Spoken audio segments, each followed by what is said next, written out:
Hi guys, welcome to Aswin Talks. இந்த வீடியோல Hindi big Boss season 18 இதை பத்தி தான் பார்க்க போறோம். நம்ம சுத்திகா வந்து சூப்பரா விளையாடி இருக்காங்க. சோ நம்ம தொடர்ந்து அவங்களுக்கு சப்போர்ட் பண்ணலாம்.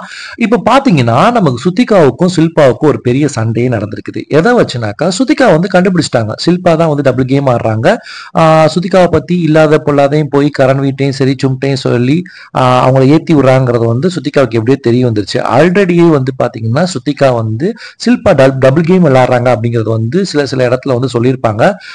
ஷில்பா வந்து கரண்வீரை பத்தி தப்பா பேசுறதும் அவங்க வந்து மோசமா நடந்துக்கிறதையுமே கரண்வீர்கிட்ட வந்து போய் சொல்லியுமே வந்து அவங்க கரண்வீர் வந்து அவர் பெருசா எடுத்துக்க மாட்டாரு. பிகாஸ் அவர் கரண்வீருங்கிறவரு ஷில்பாட்டையும் நல்லா நடந்துக்குவாரு, சுத்திகாட்டையும் நல்லா நடந்துக்குவாரு, சும்கிட்டையும் நல்லா நடந்துக்குவாங்க. ஸோ இப்படி இருக்கும் பொழுது இந்த ஒரு 4 பேர் தான் வந்து பாத்தீங்கன்னாக்கா ஒரு நல்லா ஃப்ரெண்ட்லியா இருந்தாங்க ஆரம்பத்துல இருந்து.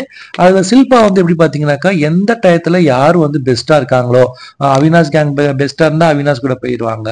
சப்போஸ் வந்து பாத்தீங்கன்னா விவியன் வந்து பெஸ்டா இருந்தாங்கன்னா விவியன் கேங் கூட போய் அப்படியே பேசிட்டு இருப்பாங்க.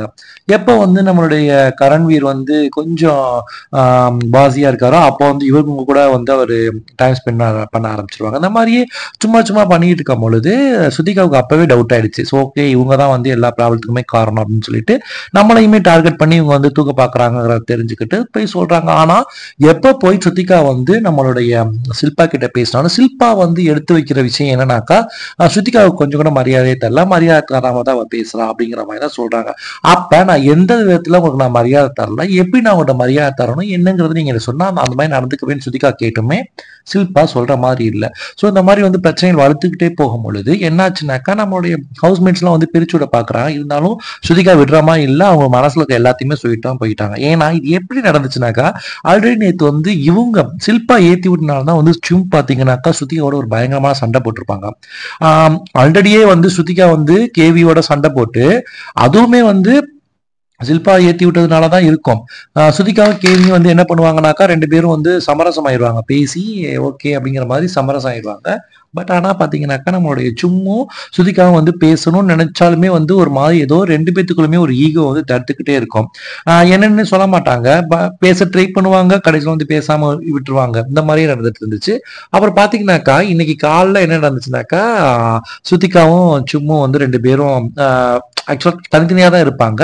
சுதிகா ரொம்ப ஒரு மாதிரி டவுன் ஆகி உட்கார்ந்து இருக்கும் போது நம்மளுடைய விவியன் கேங்ல இருக்கிற அந்த அவினாஷ் வந்து என்ன பண்ணுவாருன்னா சுதிகாட்ட வந்து பேசுவாரு. என்னடா இது ஆச்சரியமா இருக்குது, நம்ம சுதிகாவுக்கு அவினாஷுக்கும் ஆகவே ஆகாது, எப்படி வந்து பேசுறாரு, என்னாச்சு ரொம்ப டல்லா இருக்கீங்க அந்த மாதிரி கேட்கும் போது ஒன்னும் இல்லை அப்படின்னு சொல்லிட்டு நார்மலா பேசிட்டு போயிடுவாங்க. அப்புறம் திருப்பி வந்து இந்த நடந்துக்கிறத பார்க்கும்போது சும் வந்து பேசுவாங்க.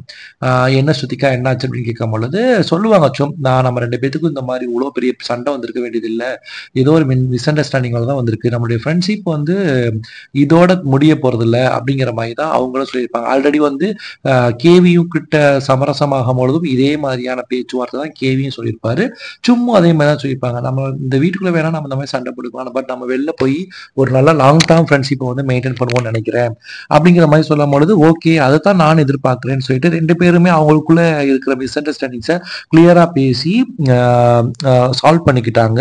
இதுல வந்து ஷில்பாவுடைய டபுள் கேம் வந்து இருக்குங்கிறதையுமே 2 பேரும் புரிஞ்சுக்கிட்டாங்க. ஸோ அதுக்கடுத்து என்ன பார்த்தீங்கன்னாக்கா 2 பேருமே ரொம்ப நார்மலான எப்பயும் இருக்கிற மாதிரி ஃப்ரெண்ட்ஸ் மாதிரி ஆகிக்கிட்டு ஜாலியாக அவங்களுடைய டேயை வந்து ரன் பண்ண ஆரம்பிக்கிறாங்க. இப்போ பார்த்தீங்கன்னாக்கா இந்த ஷில்பா வந்து ஆல்ரெடியே வந்து நம்ம சுதிகா மேல காண்டாகி எல்லாருக்கிட்டையுமே அவங்கள பத்தி சொல்லி எந்தெந்த இடத்துலாம் இருக்குதோ அவங்களெல்லாம் ரிஜிஸ்ட்ரி நாமினேஷன் வரைக்கும் கொண்டு போயிட்டாங்க. இப்போ நாமினேட் ஆனதுல ஸ்ருதிகா பார்த்தீங்கன்னாக்கா அங்க இருக்கிற மக்கள் அவங்களுக்கு ஓட்டு போட்டு ஓரளவு வந்து ஒரு மேல் இடத்துல ஏத்திக்கிட்டு இருக்காங்கன்னு வச்சுக்கோங்களேன். பட் ஆனால் இந்த டைம் நாமினேட் ஆயிருக்கவங்க எல்லாருமே கொஞ்சம் மாசான ஆளுங்க தான். கேவியா இருக்கட்டும், ராஜட்டா இருக்கட்டும், நம்ம திக்விஜய்க்கு இவ்வளோ தூரம் வந்து ரசிகர்கள் இருப்பாங்கன்னு தெரியல. அபிஷியல் ஓட்டிங்ஸ்ல பாத்தீங்கன்னாக்கா அவருக்கு தான் வந்து அதிகமான ஒரு சப்போர்ட் இருக்குது. ஈவன் அவர் வைல்ட் கார்டா தான் வந்திருக்காரு. சும்போக்கும் வந்து சப்போர்ட் இருக்குது. தென் வந்து அந்த சகட் அவங்களுக்குமே இருக்குது. இப்போ யாரு பாத்தீங்கன்னாக்கா லீஸ்ல இருக்கிறாருன்னா அந்த சிங் அவர் தான் இருக்கிறாரு. சுதிகா கொஞ்சம் மேல வராங்க, அப்புறம் பார்த்தா கொஞ்சம் கீழே போறாங்க. இவங்க யாரு வெளியேறுவாங்கிறது சுத்தமா தெரியல. இப்போ வந்து பார்ப்போம். Tata bye bye. அடுத்த வீடியோல பார்க்கலாம். அது வரைக்கும் உங்களிடமிருந்து விடைபெறுவது உங்கள் அஸ்வின்.